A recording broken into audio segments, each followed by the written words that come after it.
저는 40년도 더 된 이야기인데 제 가슴 속에 중간중간에 나타나는 어떤 40대 중반의 사나이가 있습니다. 제가 중학교 때 같은데 종로에서 청량리로 가는 버스 안이었습니다.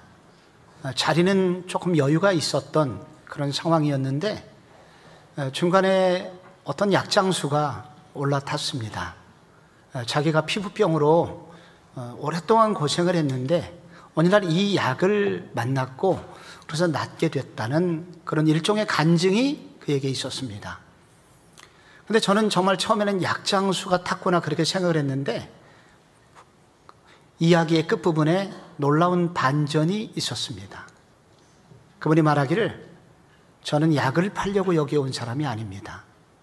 여러분들 이런 것 때문에 고생을 하고 있다면 어디 가면 이런 약을 팝니다. 꼭 사서 바르시기 바랍니다. 그리고 내리셨습니다. 그것은 제게 충격이었고 그 충격은 중간중간에 제 가슴에 찾아옵니다. 그분이 그렇게 할 수 있었던 것, 약국에서 돈을 받은 것도 아닌데 그 자발성과 그 열정은 도대체 어디서부터 나오는 것일까? 그가 비밀을 알게 된 것입니다. 어떤 비결을 발견하게 된 것입니다. 내가 도저히 해결할 수 없던 문제를 해결하는 어떤 해법을 발견하게 된 것입니다. 그래서 그것을 다른 사람도 알았으면 좋겠다. 그래서 그는 자발적으로 그런 일을 했던 것입니다. 제가 이게 꾸며낸 일이 아닌 것이 저와 똑같은 그 분을 만났다는 분을 또 어디서 제가 만난 적이 있습니다. 그분은 한동안 그런 일을 하신 모양입니다. 제가 이분이 특별히 기억이 나는 이유는 저를 향한 질문 때문입니다. 내가 알게 된 이 복음이 이 복음으로 인하여 나는 얼마나 이런 자발성이 있는가? 저는 때때로 질문합니다. 나는 이분처럼 감격으로 이 복음을 전하고 있는가? 혹은 이분이 가진 열정처럼 내 속에도 열정이 있는가? 없다고 느껴질 때가 종종 있습니다. 그래서 저는 자신에게 묻습니다. 내가 발견하고 내가 발견되어진 이 복음이 연고보다 못한가? 이런 질문을 저 자신에게 던지곤 합니다. 오늘 성경 본문에 비밀이라는 단어가 여러 번 나오고 있습니다. 3절에 보시면 곧 계시로 내게 비밀을 알게 하셨다. 그리고 4절에도 그리스도의 비밀을 깨달았고 너희도 알기를 원한다. 바울은 자꾸 이게 비밀이라고 말합니다. 헬라어 미스테리온, 여기서 영어의 미스테리가 나왔습니다. 참 미스테리한 일이야. 그 비밀이라는 단어가 바로 여기에 등장을 하고 있습니다. 비밀은 알려지기 전에는 비밀이지만 알려진 후에는 지식이 되고 혹은 진리가 되기도 합니다. 바울은 비밀을 알게 되었습니다. 알기 전에는 비밀이었으나 알게 되었으니 진리가 된 것입니다. 그 비밀은 매우 간단합니다. 누구든지 예수를 믿기만 하면 모두 구원받는다는 비밀을 알게 되었다는 것입니다. 그런데 오늘 본문에서 특별히 강조하는 또 하나가 있는데 이 비밀은 모든 사람에게 차별이 없다. 유대인에게만 주어진 축복이 아니라 이방인에게도 주어진 것이다. 오랫동안 많은 사람들은 이 비밀을 깨닫지 못하고 있었습니다. 그런데 바울 1세기에 바울은 이 비밀을 깨닫게 되었고 그래서 그것이 지식이 되었고 진리가 되었습니다. 그래서 이 지식을 전하기를 원하고 있는 것입니다. 그런데 사실은 이게 지식이란 단어를 쓸 수도 있고 진리라는 단어도 쓸 수 있는데 바울이 굳이 비밀이라는 단어를 쓴 이유가 있습니다. 바울의 감정이 들어가 있는 것입니다. 설레고 있는 것입니다. 열정이 있는 것입니다. 감격이 있는 것입니다. 내가 비밀을 발견했다. 누구에게나 주어지는 것이 아니라 내가 이걸 발견한 것은 특권이야. 그에게 강한 영적인 설레임이 그에게 있는 것입니다.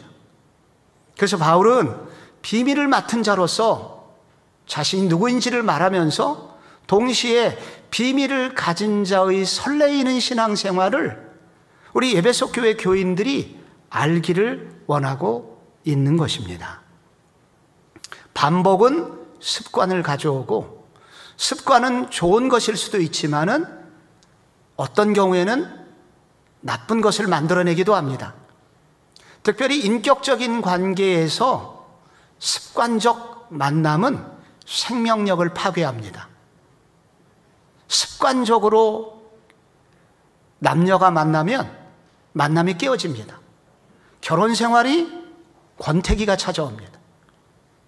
그래서 절대로 있어서는 안 되는 습관의 영역이 바로 인격적 관계 속에서의 만남입니다.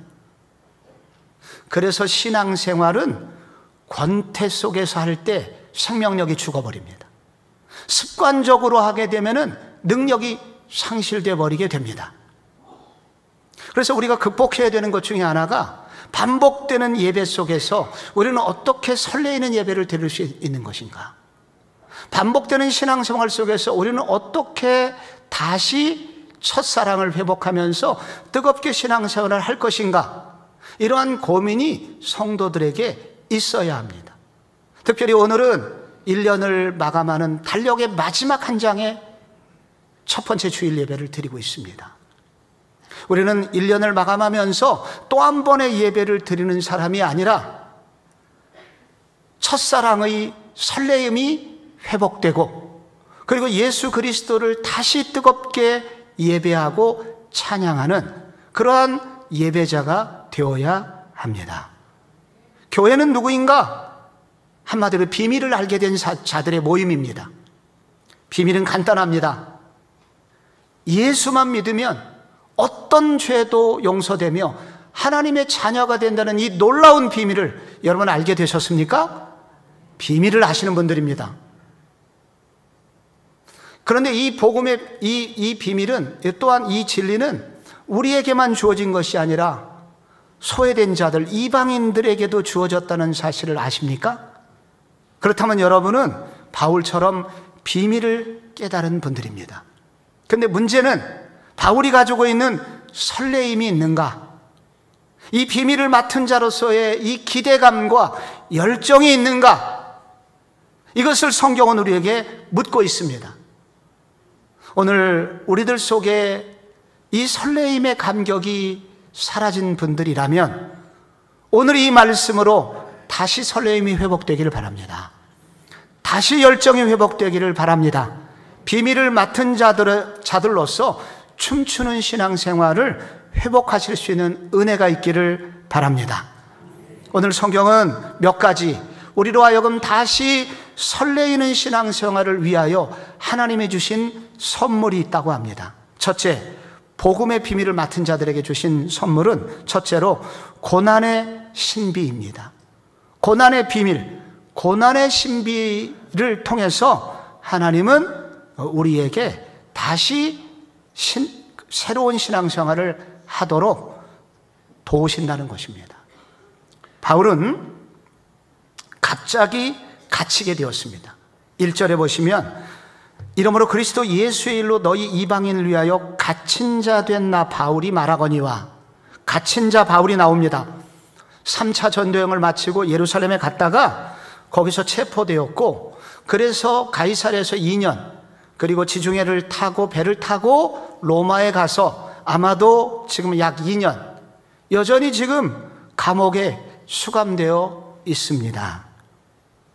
그런데 이 문단이 끝나는 요 13절까지가 하나의 문단인데, 이 문단이 끝나는 13절의 바울의 고백을 다시 한번 보십시오. 그러므로 너희에게 구하노니 너희를 위한 나의 여러 환난에 대하여 뭐하지 말라? 낙심하지 말라. 이는 너희의 영광이니라. 바울은 감옥 안에서 감옥 밖에 있는 에베소 교회 교인들을 격려하고 있습니다. 위로하고 있습니다. 그리고 여전히 할 말을 하고 있습니다. 당당합니다.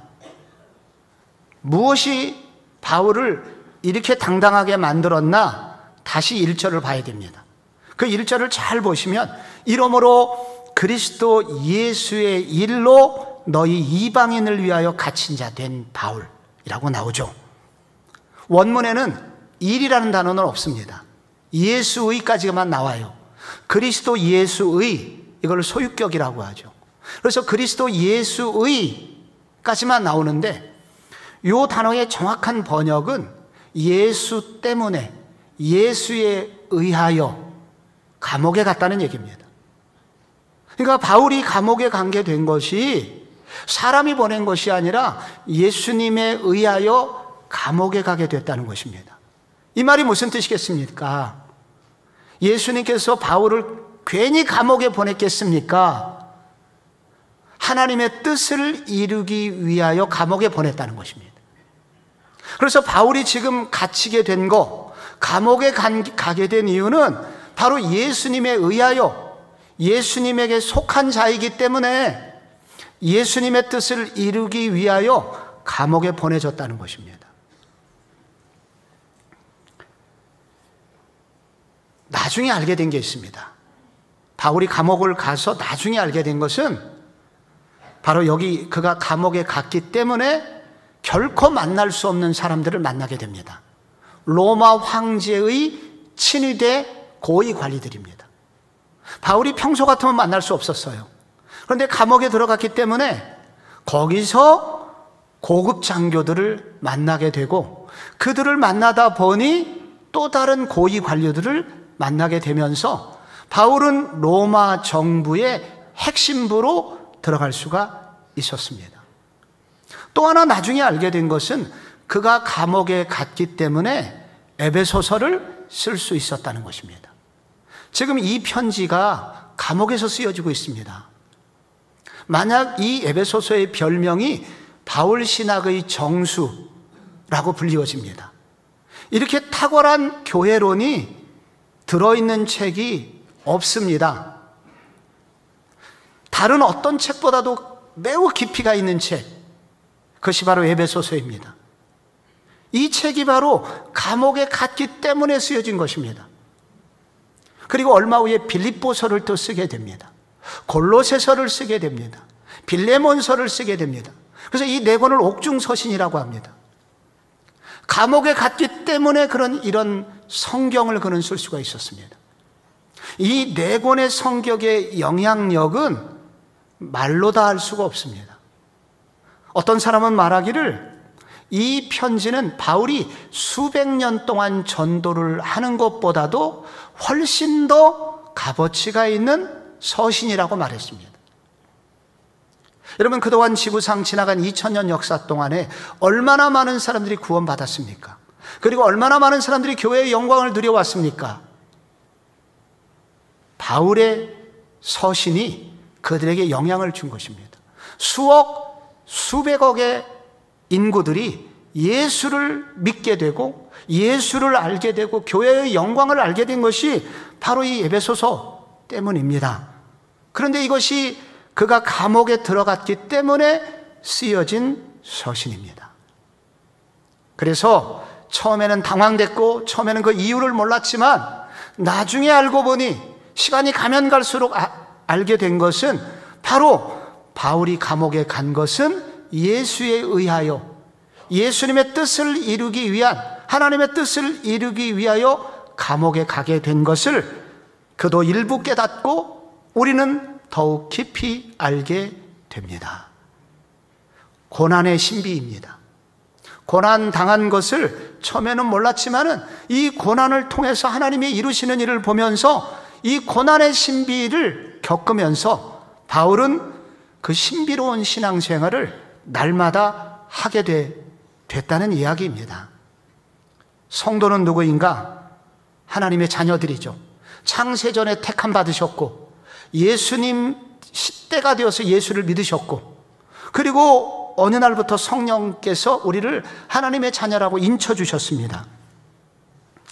그런데 이런 귀한 성도들에게 갑자기 갇히는 일이 찾아올 때가 있습니다.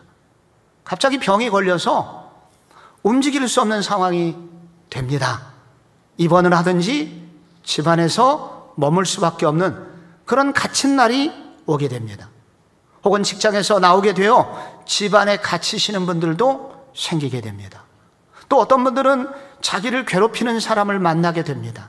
그래서 그 사람 생각으로 온종일 그 사람 생각만 하게 되면서 사고가, 생각이, 머리가 그 사람에게 매여버리게 됩니다. 갇히게 되는 것입니다. 또 어떤 분은 돈 문제로, 부채 문제로 그것을 해결하기 위해서 애쓰다 보니 거기에 삶이 붙들리는 분도 있습니다. 성도들에게 갑자기 이렇게 갇히는 문제가 생깁니다. 그런데 오늘 성경이 얘기하는 것은 우리가 그리스도에게 속한 사람이라면, 그리스도의 사람이라면 이렇게 우리의 삶에 갑자기 찾아오는 갇히게 되는 일을 통해서 하나님은 당신의 뜻을 이루고 계신 분이라는 것입니다. 그러므로 우리가 그런 갇히게 되는 상황 속에 들어가 있다면 우리는 물어야 됩니다. 하나님, 저를 통해서, 이번 사건을 통해서 무슨 일을 이루기를 원하시는 것입니까? 이 사건을 통해서 하나님의 뜻이 이루어지기를 원합니다 하면서 낙심하는 것 대신에 하나님께 기도하며 하나님의 뜻을 이루어가는 도구가 되도록 기도하라고 성경은 도전하고 있습니다. 우연히 텔레비전 지나가는 한 드라마 한 꼭지 보았는데 나중에 보니까 그게 인사이더라는 드라마였습니다. 주인공 강하늘이 나옵니다. 사법연수원 졸업생입니다. 예비 검사가 되었습니다. 그런데 갑자기 검찰의 고위 간부가 불러서 어떤 작전이 있는데 대한민국 도박판이 교도소에서 그냥 횡행해서 지금 우리 전국 도박계를 지금 휩쓸고 있고, 그래서 많은 사람들이 이것 때문에 고통을 당하고 있다. 그래서 강하늘 청년은 감옥에 가게 됩니다. 그런데 감옥이라는 것이 어떤 것입니까? 정말 의도하지 않게 좁은 곳에서 자야 되고, 그리고 먹을 것도 제대로 못 먹고, 그리고 때가 되면 또 노동을 해야 되고, 또 이유 없이 누구에게 구타를 당해도 하소연할 수 없는 것. 그래서 우리 모두는 감옥에 가기를 싫어하고 감옥에 간 사람은 나오고 싶어 합니다. 그런데 강하늘은 달랐습니다. 눈빛이 달랐습니다. 감옥에 가서도 다른 죄수들과 다른 삶을 살았습니다. 그래서 거기서도 그럽니다. 드라마에서도 저놈은 뭔가 달라. 왜 달랐겠습니까? 무엇이 그를 다르게 했겠습니까? 그를 보내신 자가 있으며 보내신 자의 뜻을 그는 분명히 알고 있었기 때문입니다. 성도 여러분, 성도가 종종 갇히게 됩니다. 여러분도 갇히게 되셨나요? 그런데 성도는 보통 갇히게 된 분이 아니라고 말합니다. 누가 갇히게 하였는가? 이 갇힘 속에서 나와 동행하는 분이 누구인가? 이 일을 통해서 하나님이 이루시려는 뜻은 무엇인가? 생각하시면 우리는 이 고난 속에서도 설레이는 신앙생활을 할 수가 있습니다. 고난의 신비가 성도로 하여금 신나는 신앙생활을 하도록 도와줍니다. 또 하나, 우리가 설레임을 유지하기 위해서 오늘 성경이 도전한 두 번째는 성령의 도우심을 구하라는 것입니다. 이 지금 비밀이라고 나와 있는 이 단어, 복음이 미스테리라고 하는데 미스테리가 아니에요. 너무 간단하잖아요. 믿는 자는 모두 모든 죄를 사함받고 믿기만 하면 하나님의 자녀가 된다. 이게 미스테리가 아닙니다. 그런데 신기하게 이 똑같은 얘기를 전해도 어떤 사람은 믿고 어떤 사람은 믿지 않는 것입니다. 믿지 않는 이유가 무엇일까요? 믿을 수 없기 때문입니다. 여러분, 이 복음의 핵심은 한 아기의 출생과 관련이 되어 있습니다. 한 아기가 어느 날 베들레헴에 태어났다는 것이에요. 근데 베들레헴에 태어난 그 아이는 신기하게도 사람이지만 동시에 하나님이라고 합니다. 그 아기가 하나님이라고 하는 것은 이 우주 만물이 지어질 때 빛이 있으라 할 때 말했던 그 하나님, 그 하나님, 삼위일체 하나님 중에 한 분이 그 아기라는 거예요. 그 아기는 인간이면서 동시에 하나님이시다. 그래서 많은 사람들이 믿을 수 없는 겁니다. 복음의 또 하나의 핵심은 십자가 극형을 당한 나사렛 출신의 청년 예수의 죽음이 모든 인류의 죄를 짊어지고 죽은 거야. 그래서 그를 믿으면 다 구원받을 거야 라는 이 단순한 진리, 믿을 수 없습니다. 그 평범한 청년의 죽음이 나하고 무슨 상관이 있는가? 그래서 많은 사람들이 이 복음의 비밀을 듣고도 믿지 못합니다. 특별히 누가 믿지 못하느냐? 똑똑한 사람들이 믿지 못합니다. 그래서 예수님께서 마태복음 11장 25절에 이런 말씀을 했습니다. 천지의 주제이신 아버지요, 이것을 지혜롭고 슬기 있는 자들에게 숨기시고 어린아이들에게는 나타내심을 감사하나이다. 여기 지혜로운 사람은 누구냐면 헬라 철학자들을 말합니다. 바리새인과 사두개인 같은 율법학자들을 말합니다. 근데 여러분, 바울도 예전에 또 다른 이름이 히브리 이름이 사울인데 그 바울도 바리새인이었지 않습니까? 그래서 믿을 수가 없었던 거예요. 그는 이해할 수가 없었던 것입니다. 그런데 그가 믿었습니다. 어떻게 믿었습니까? 그가 너무 믿을 수가 없어서 예수 믿는 자들, 이렇게 헛된 얘기를 하는 예수 믿는 자들을 잡아 죽이기 위해서 다마스커스라는 도시를 향하여 분노하여 가고 있었죠. 근데 태양빛보다도 몇 배나 더 밝은 빛이 이 바울을 가로막았습니다. 순간 눈이 멀었습니다. 사울아 사울아 네가 어찌하여 나를 핍박하느냐 하는 예수님의 음성이 들렸습니다. 3일 동안 눈이 멀었는데 누군가의 손에 이끌려가지고 선지자 아나니아에게 갔고, 아나니아가 안수기도를 할 때 눈에서 뭐가 뚝 떨어졌습니다. 뭐가 떨어졌죠? 비늘 같은 것이 떨어졌다고 합니다. 붕어나 잉어의 비늘이 있지 않습니까? 그 비늘이 눈에서 툭 떨어지게 되었습니다. 그 다음부터 이 바울이 달라지기 시작합니다. 그 다음부터 이게 믿겨지기 시작하는 거예요. 아, 그렇구나. 베들레헴에서 태어났던 그 아이는 보통 아이가 아니었구나. 하나님이셨구나. 이게 믿어지는 거예요. 그리고 십자가에서 죽은 나사렛 청년의 그 죽음은 정말 우리 죄를 짊어지고 죽은 죽음이었고 내 죄를 짊어지고 죽은 죽음이었구나. 이것이 깨달아지게 되는 거예요. 무엇이 바울로 하여금 이런 복음에 대한 깨달음을 가져오게 했단 말입니까? 그게 3절에 나오는 것입니다. 계시로 내게 비밀을 알게 하셨다는 것입니다. 계시라는 것은 커튼을 열어 젖혀서 커튼 뒤에 있는 물건을 보게 하는 겁니다. 숨겨져 있던 것을 덮개를 열어서 보여주다. 이게 계시입니다. 계시로 비밀을 알게 되었다는 것입니다. 그래서 이 계시는 곧 누구냐? 성령님입니다. 에베소서를 앞에서 말했습니다. 성령님을 일컬어서 뭐라고 그러냐면 지혜와 계시의 영이라고 합니다. 그래서 바울이 이렇게 예수를 알게 된 것은 성령님 때문이라는 것입니다. 성령의 도우심으로 그는 이 복음의 비밀을 알게 되었다는 것입니다. 신비로운 것을 깨닫게 되었다는 것입니다. 그런데 조금 더 에베소서를 읽어보면 이 성령이 여기만 나오질 않습니다. 예수 믿을 때 성령의 도우심으로 바울이 신비로운 비밀을 깨달았지만 또 하나 에베소서 5장 18절에 이런 말씀이 나옵니다. 술 취하지 말라. 이는 방탕한 것이니 오직 성령의 충만함을 받으라. 무슨 얘기겠습니까? 예수 믿을 때만 성령님의 도우심이 필요한 것이 아니라 예수 믿고 난 이후에 험한 세상에서 믿음을 지켜내려면, 신실하게 살아가려면, 그리고 뜨거운 신앙생활을 유지하려면 어떻게 해야 됩니까? 성령의 충만함을 구하라는 것입니다.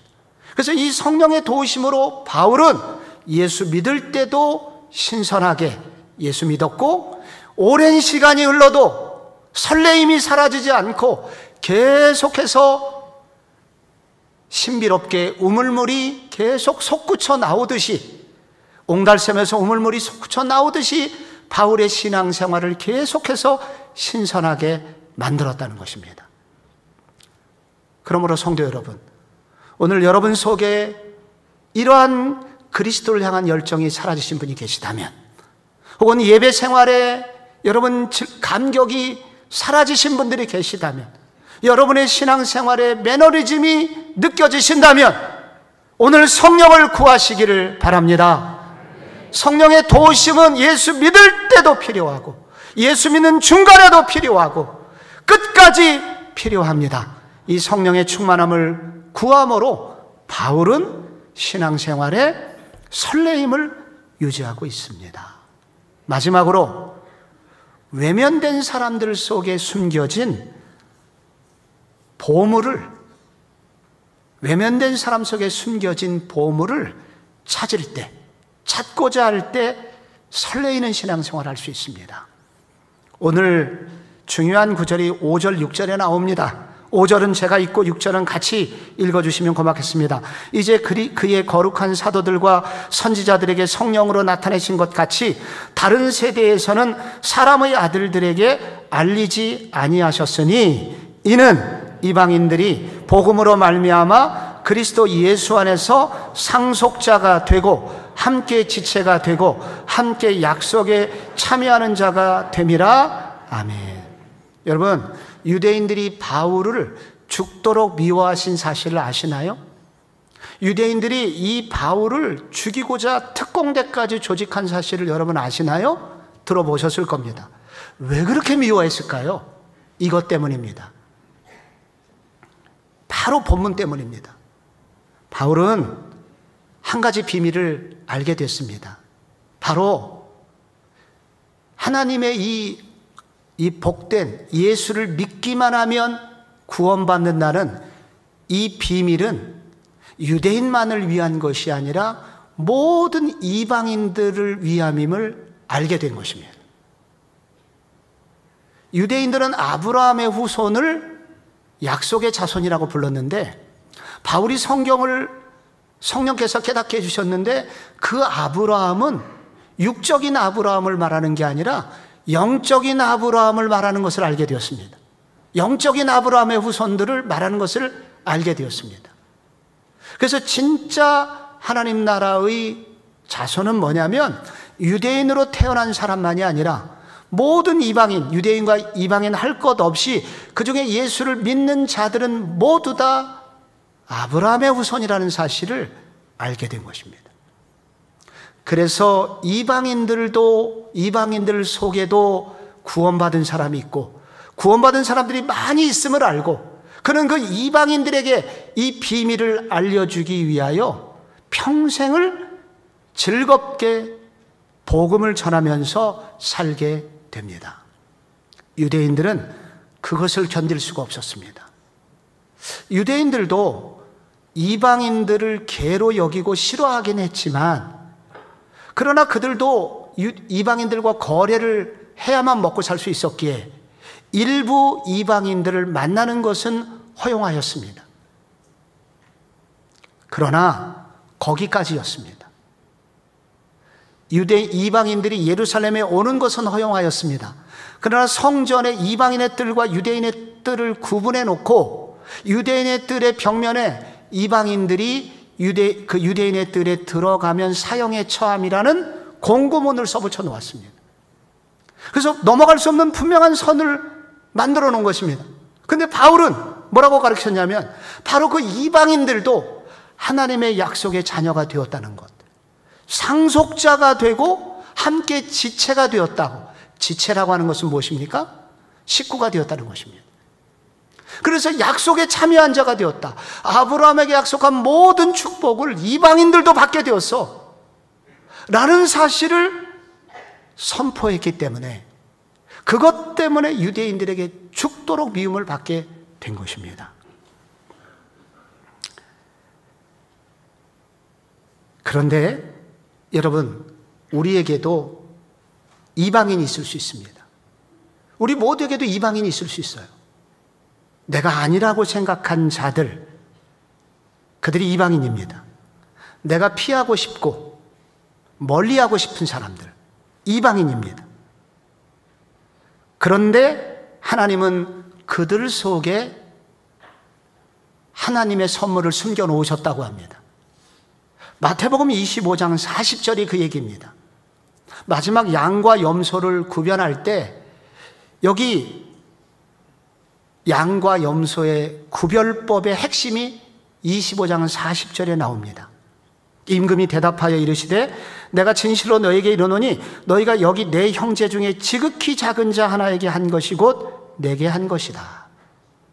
지극히 작은 자가 누구일까요? 이방인입니다. 고아와 과부와 나그네, 내가 피하고 싶은 사람들, 내가 아니라고 생각한 사람들, 내가 만나고 싶지 않은 사람들, 그런 사람들입니다. 그런데 그런 사람들이 바로 예수님이라고 말합니다. 여러분, 그런 이방인들이 모두 한 사람 한 사람이 전부 예수이겠습니까? 아니죠. 그들 속에 예수님이 계시다는 것입니다. 즉 그들은 예수님, 그 하나님의 자녀들이라는 것입니다. 그들이 하나님의 자녀들이에요. 부모인 우리는 부모를 잘해주는 사람도 고맙지만 내 자식에게 잘하는 사람에게 눈물이 납니다. 하나님께서 고맙게 여기는 사람은 누구냐? 바로 그 고아와 과부와 나그네와 이방인 같은 지극히 작은 자 하나를 섬기는 그들을 하나님은 눈물겹도록 고마워한다는 것입니다.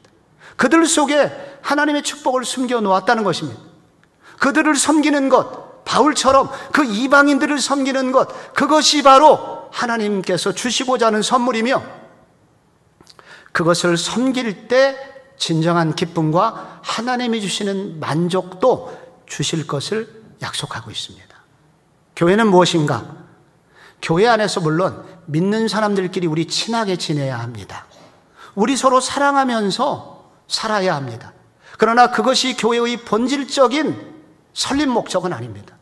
교회는 결국 그것으로 끝나면 안 되고 무지한 자, 무리한 자조차도 이방인까지도 사랑하시는 주님의 마음을 헤아려서 그들을 발굴하고 그들에게 사랑을 표현해야 합니다. 그때 바로 우리에게 설레임의 신앙생활도 회복되고 하나님이 주시고자 하는 모든 축복을 우리도 누리게 됩니다. 서울역에서 공덕동 넘어갈 때 말리제라는 고개가 있습니다. 거기 산마루 교회가 있습니다. 이 교회는 언론에 여러 번 소개가 되고 있는데 목사들끼리만 나누는 이야기, 비하인드가 있습니다.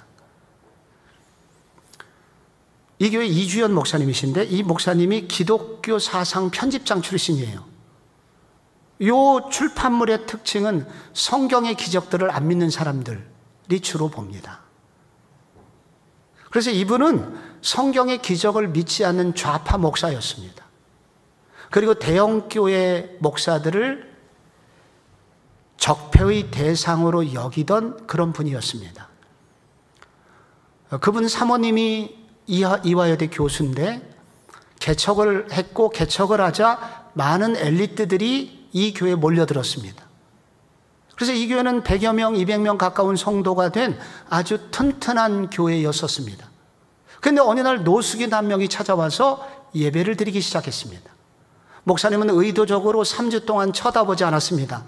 빨리 가줬으면 하는 마음이 있었대요.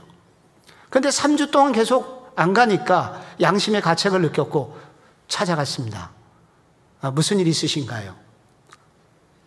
평생 어떤 질병을 앓고 있었는데 최근에 심해져서 이제 곧 죽을 날이 가까웠는데 어떤 분이 말하는데 교회 가서 목사님 기도를 받으면 낫는다고 그래서 왔다고. 그래서 빨리 보내려고 기도를 해주고 보냈다고 합니다. 근데 수주 후에 이분이 밝은 얼굴로 찾아왔습니다. 병이 나았다는 겁니다. 가장 깜짝 놀란 분이 이 이주연 목사님입니다. 자기도 안 믿었는데 놀랍게 병이 나은 거예요. 그래서 하나님이 누구에게 관심이 있는지 이 목사님의 눈이 바뀌기 시작합니다. 그 소문을 듣고 노숙인들이 모이기 시작합니다. 기성교회 교인들보다 더 많이 노숙인들이 모여서 예배를 드리게 되니 냄새가 예배당에 진동하게 되었고 어느 날 기성 이전에 다녔던 기존 교인들이 목사님에게 선택을 요구합니다. 목사님, 노숙인입니까? 우리들입니까? 결단하십시오. 그러나 이미 은혜를 받아버린 이 목사님이 이들을 포기할 수 없었습니다. 많은 성도들이 떠나게 되었고, 노숙인들을 섬기는 일은 많은 또 재정이 들어가지 않습니까? 그래서 이 교회가 위기에 처하게 됩니다. 그때 온누리교회 이재훈 목사가 이 소식을 듣게 됩니다. 그래서 이 온누리교회 당회는 이 교회에다가 이후 묻지도 따지지도 않고 5억 5천만 원을 그 교회에 헌금으로 보내고, 교인 80명 자원봉사자를 받아갖고 80명을 그 교회 교인으로 파송을 해줍니다. 그 교회가 다시 살아나기 시작합니다.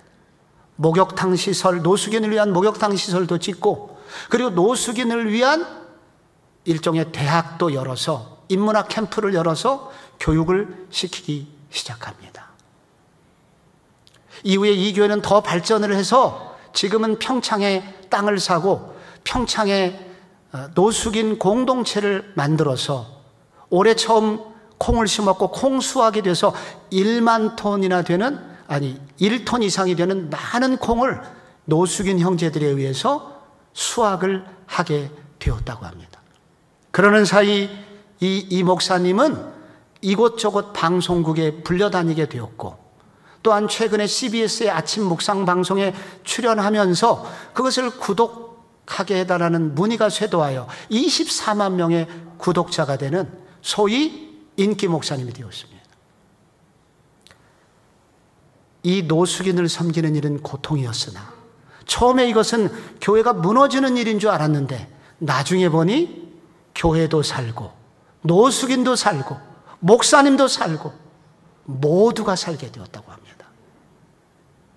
하나님은 하나님의 축복을 외면당한 사람, 우리가 아니라고 제껴놓았던 사람들 속에 숨겨놓으셨다는 것입니다.